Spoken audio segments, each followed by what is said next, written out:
Amanda, you talked a lot about change, and we heard also now the speech talking a lot about the difficult times and bad times. But for me, bad times is also interesting times. You never know, because this is also the time of opportunities, and I think this is a time when we as an industry need to work together as well. I'm here to talk, my focus will be how to create sustainable business benefits. And I will try to be fast, so you will stay awake, and we are a little bit late to schedule, so I will try to speed it up. But before I start to talk, I'd like to present myself as well. I'm a newcomer in the crowd, so this is my second PCA conference. Last year was my first, so some of you guys I met before, and some of you I haven't met. And I heard also, Amanda, there are a lot of new companies here today, so I'm happy for that. I feel a little bit like the new kid in class who's supposed to present yourself, so I will do my best. In the background you see my family. It's my wife and my 2 kids, and they are important to me. And for my kids, SunPine is also a big deal. SunPine is a big thing, and they know that their father works at SunPine. They have no idea what I do at SunPine. They think I'm the boss, but they don't know what a boss is. But at least I'm at SunPine.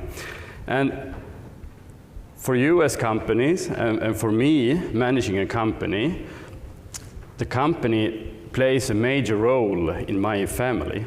And I think also that the company or the family should play also a major role in the business, in the company. So that's a little bit of my philosophy. And you know, dealing with kids is also a little bit like dealing with employees. Kids, they need rules to know what is fair and what is unfair, but they also need love. And kids, they need 5 times more love than rules.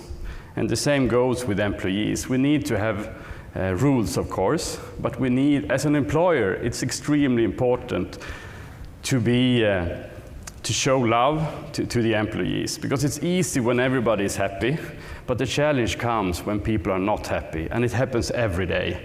So this is something we as employers need to bring with us in the everyday life. Soft firm is something that I talk a lot about to my managers. Soft being the way we should manage people in the relations with other people. Firm is when it comes to conflicts. I think conflict, that's the greatest challenge we have as a manager, and we have to deal with it in a firm way. I've been working for fast-growing companies for quite some years, and what I've learned is that if I have a vision and I have a strategy, and I want the people in the company to do what I want them to do, I need to tell them. So transparency is crucial for any fast-growing company. SunPine is a fast-growing company, and we try to be transparent. I won't share you trade secrets today, and I will not trade some technology secrets that we have, but I want to be as transparent as I can, at least. So, SunPine. This is SunPine. We were registered back in 2006, and we supplied our first drop of biofuels in 2010. The original idea was to use tall oil and to start with a biofuel and then add products along the way. So 2015 we added rosin. I think you can also see in the background, 2 years ago we added a second process line to get more capacity. A way to describe SunPine is that we are fully integrated in the value chain. So we have owners being forest owners like Södra, and we also have owners utilizing our products like Lauter. To talk a little bit about the history, this is just, I think it's a nice picture. Lars Stigson, here, he was the founder and the business person founding SunPine. And tragically, he passed away last year. And this is the last picture of Lars at our site. He's sitting together with Valeri. He's the brains of the company. And Valeri, he's sitting over there as well.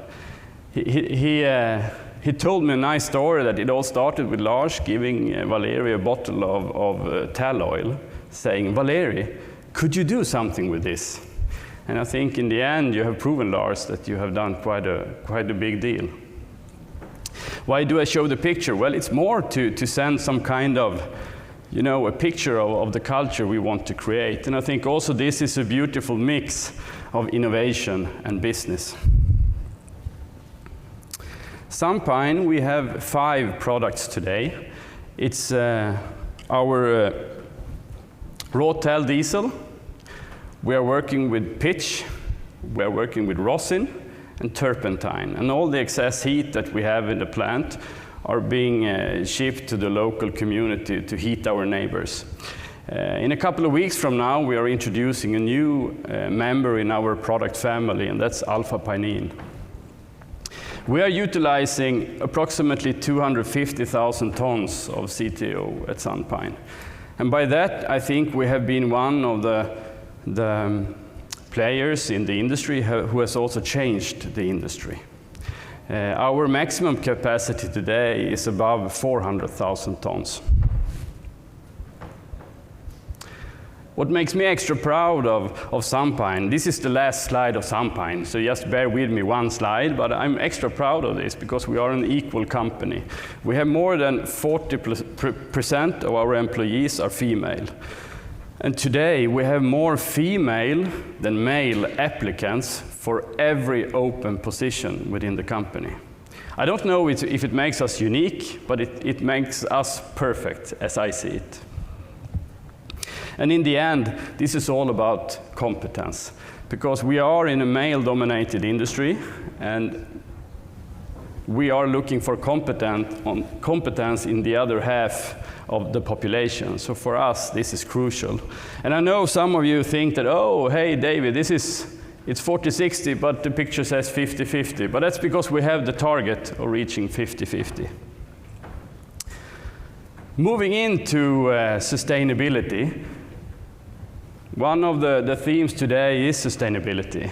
And to start with, I think we need to ask ourselves, do we need to be sustainable? And why do we have to be sustainable? So I asked my team about sustainability, and I said, so if you go to the internet and you look for facts and you go look for science, what does it say about sustainability? So I will show you some of these facts. There's a risk that some of you might think that I'm an environmental activist when I show you these slides, but also bear in mind I'm a CEO, so I'm also all in it for the money. Okay, let's start. We need to stay below 1.5 degrees of global warming. We are now moving towards 2.8 degrees. We are on a highway to climate hell with our foot on the accelerator. I know that UN Secretary General Antonio Guterres, he's not a scientist, but he's based on facts. Today, 1% of the world is a barely habitable heat zone. In 2070, that's when my kids retire, that percentage is expected to rise to 19%. My thoughts are, in these 19%, hundreds of millions of people are living there. Where will they live? 68% of the world's population of fish, birds, and mammals have disappeared. There is also a big debate about insects today, and according to artificial intelligence, it has calculated that when 90% of all the insects have disappeared, we as human beings are no longer able to live on this planet.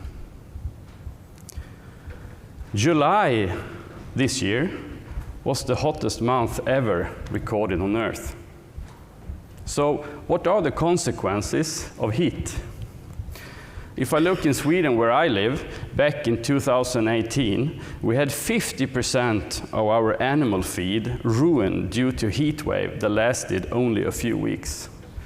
And for the farmers, being companies, this was an economic devastating situation.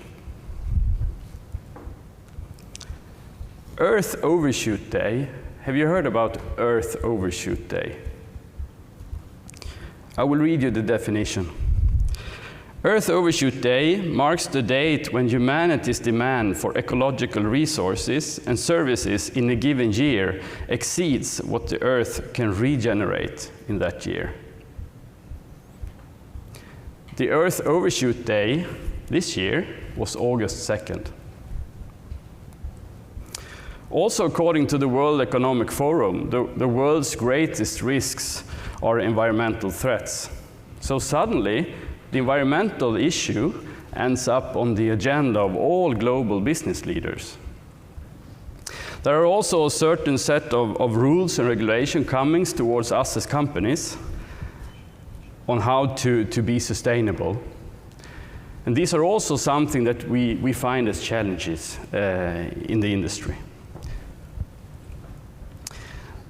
There are 28 international scientists that established 9 planetary boundaries representing the Earth's ecosystem stability. And don't worry, I won't dive into every one of them, but what I find a bit interesting is that if you look at climate change, it's classified being at risk. But if you look at biodiversity, it's worse. It's classified as danger. But what we need to bear in mind that all of this are linked together. We cannot only look at climate change and think that that's enough. So all of these boundaries are linked together. Today we talk a lot about climate change, but my guess, my view of the future is that we will talk much more about biodiversity. Biodiversity, the definition, you might say, is all the kind of life that you will find in one specific place. Biodiversity will also change and redefine what constitutes to be sustainable and what's supposed to be within the limits of the planet. So, leaving the facts, how does all of this affect business? I think we have to realize, to start with, there's no business on a dead planet. We as companies are dependent on strong economic growth in our countries and among our customers. And from a pure business point of view, there's an exciting upside to this. If you look at climate change, we as companies, all in this room, we are competing with each other, lowering emissions. We put on strategies on how to act on the greenhouse gases. And maybe in the end, I will be clever enough to realize that if I plant 10 trees,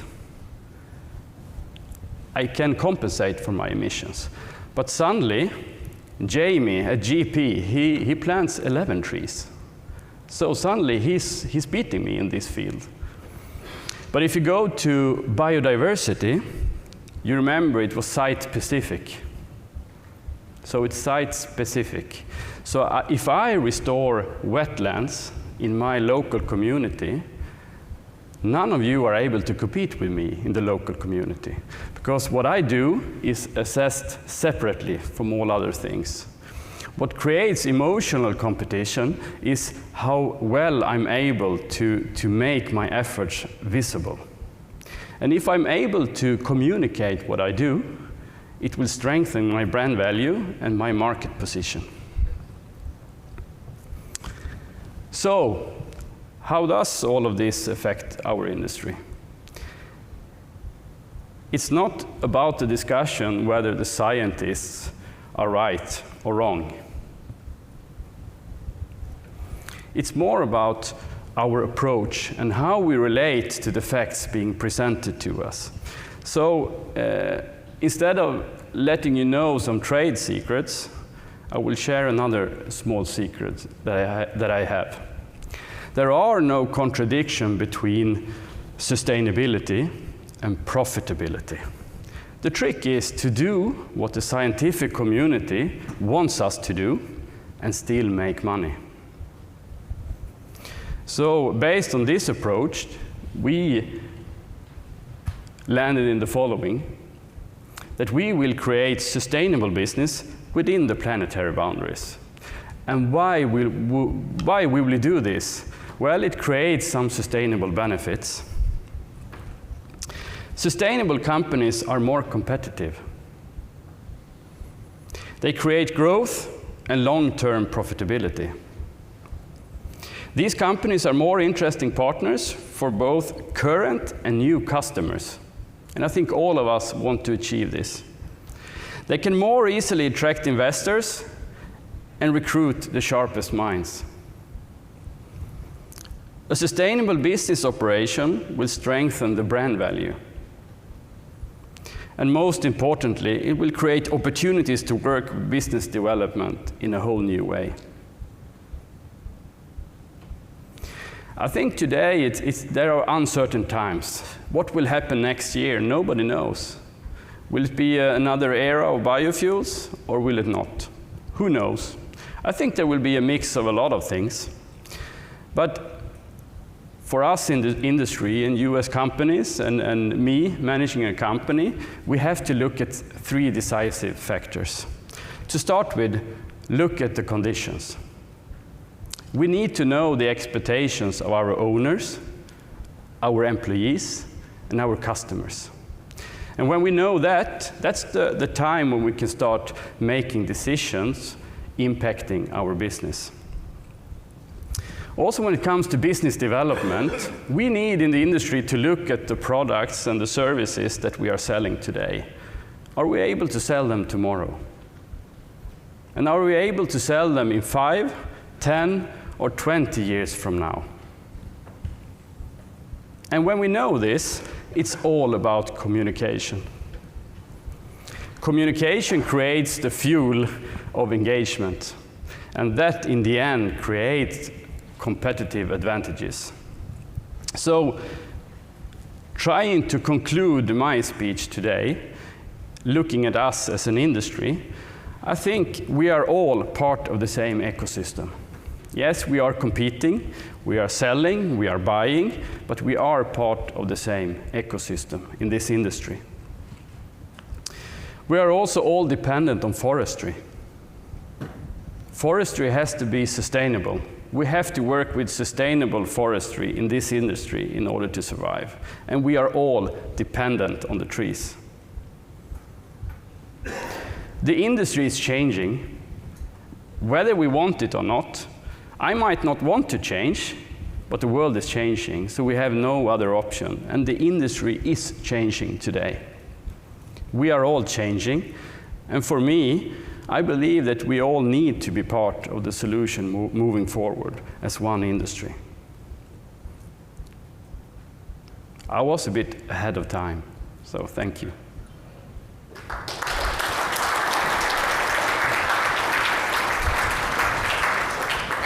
Do we have any questions for David? Okay, you know, I'm going to stand us down here for a moment. I think everyone can see. I have to say I did visit, and so I appreciate David sharing more about their business model, because sometimes I think employees can feel somewhat detached from their leaders and their leadership.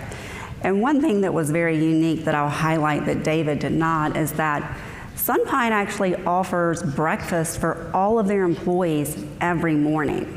Not just to ensure that they have the fuel they need to do their job, but more importantly because it's an opportunity for everyone to come together. And David's there getting coffee, getting water right there with his employees, so he's approachable by his employees. And that was something that I think is a little unique, and we could all maybe take a few looks at, because the accessibility to employees and having that direct relationship and communication, it really just fosters a better environment for your company to move forward. So Thank you for sharing some of your secrets. And I would say also the breakfast itself, it serves, it gives us many benefits. First of all, it gives our employees the chance to spend more time with their family in the morning, serving the kids.